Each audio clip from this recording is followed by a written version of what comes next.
नमस्कार। आपकी बात के यूट्यूब चैनल पर आपका स्वागत है।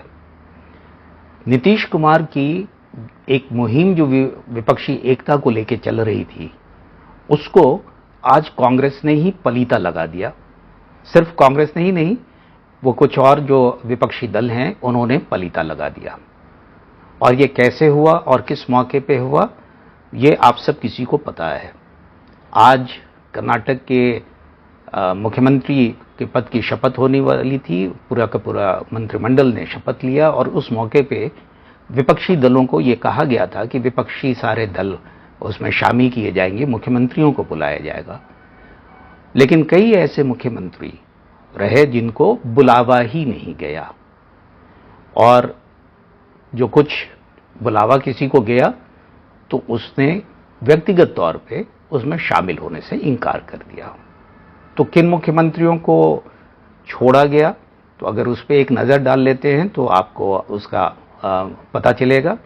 तो मुख्यमंत्री उड़ीसा के, आंध्र प्रदेश के, तेलंगाना के, इन तीन को तो सीधे तौर पे नहीं बुलाया गया। और ये दलील दी गई पहले दो के बारे में कि दरअसल वो किसी पार्टी के साथ जुड़ना नहीं चाहते, दोनों तरफ से गुट में, तो इसलिए उनको नहीं बुलाया। और बीआरएस को नहीं बुलाने का उन्होंने ऐसी कोई वजह नहीं बताई। उसके बाद उन्होंने केरल के मुख्यमंत्री को भी नहीं बुलाया, और उसकी वजह उन्होंने दी कि दरअसल वो पार्टी अध्यक्षों को ही बुला रहे हैं, और ये जो सारे लोग हैं जिनको हमने बुलाया तो या तो मुख्यमंत्री होते हुए भी पार्टी के अध्यक्ष के तौर पर हैं, और लेफ्ट फ्रंट में पार्टी अध्यक्ष, तो वहाँ पे सीपीएम के सीताराम येचुरी और सीपीआई के डी राजा हैं, तो उन दोनों को तो बुलाया और वो शामिल भी हुए। तो इसलिए उसमें बहुत ज़्यादा अर्थ निकालने की आवश्यकता नहीं है। वो उसके बाद जिनको उन्होंने नहीं बुलाया और वो थोड़े से परेशानी का कारण नज़र आता है कि वो एक था कि आपने दिल्ली के मुख्यमंत्री और पंजाब के मुख्यमंत्री को नहीं बुलाया।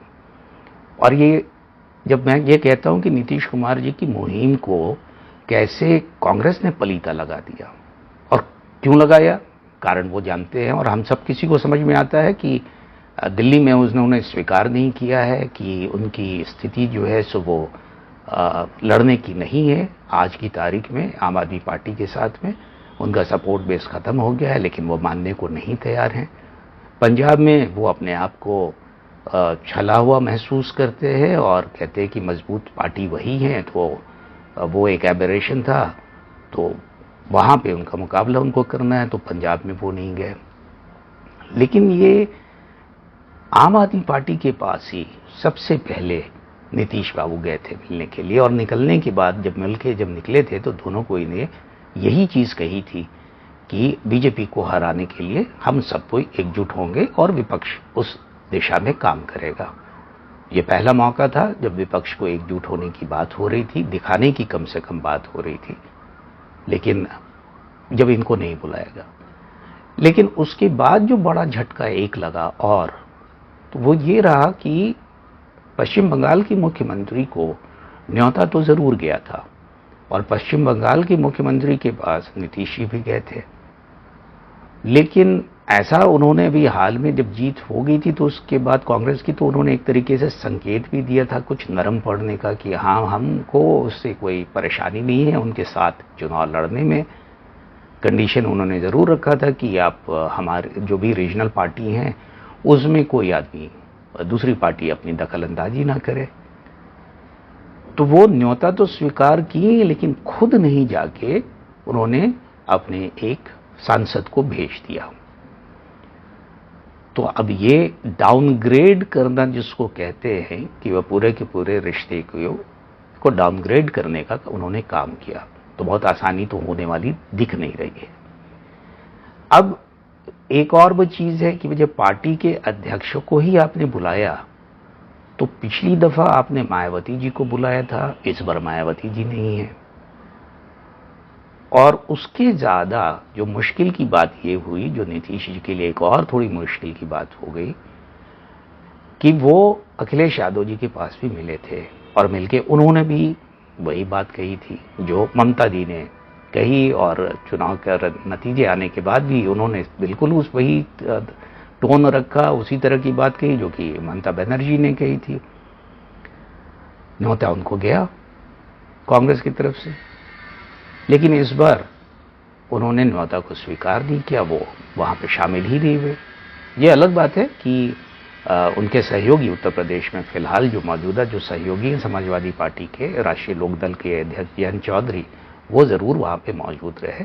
और जहां तक आपको अगर याद होगा कि तो पिछली बार 2018 में जब इसी तरीके से एकता का जब उस मंच पे दिखाने की विपक्षी एकता की कोशिश हुई थी, तो जयंत चौधरी के पिताजी चौधरी अजीत सिंह उसमें शामिल हुए थे, वो वहां पर थे। तो ये जो तस्वीर आज देखने को मिली, तो उससे तो ये दिख रहा है कि ये जो विपक्षी एकता की मुहिम जो अलख जगाने के लिए वो चले नीतीश बाबू, वो जागता हुआ नहीं दिख रहा है और पेच फंसता जा रहा है। इतनी चीज तो अब तय लगती है कि जब कुछ मुख्यमंत्रियों को आपने विपक्ष के जो कि अपने अपने प्रदेशों में ताकतवर हैं, सत्ता में भी हैं, आपने उनकी अनदेखी की है, तो अब कांग्रेस के साथ जो विपक्षी एकता की जो बात होगी उसमें उनके शामिल होने की गुंजाइश न के बराबर है। और इसकी संभावना निश्चित तौर से बढ़ रही है कि अब एक तीसरा मोर्चा भी जो है वो जरूर बनेगा, और उसके कई कारण हैं, उसके बारे में कभी और बात करेंगे। लेकिन अब ये बात लोग शायद दिमाग में ये आता हो कि कोई बात नहीं, अगर वो ना भी मिलें उनके साथ में तो भी बीजेपी को हराया जा सकता है और ये बहुत ताकतवर है। तो मैंने सोचा कि आप लोगों के साथ ये भी साझा करूं कि जिन लोगों ने को इन्होंने नहीं बुलाया और जिनको बुलाया और वो उसमें शामिल नहीं हुए, तो वहां पे जब त्रिकोणीय संघर्ष होगा तो कुल 543 में से कितनी ऐसी सीटें हैं जहां पे त्रिकोणीय संघर्ष होगा। मैं सिर्फ उन जगहों की बात कर रहा हूं जिनको इन्होंने न्योता नहीं दिया, या न्योता जो दिया वहां पे मुकाबला नहीं हुआ। मैं बड़ी पार्टियों की सिर्फ बात कर रहा हूं।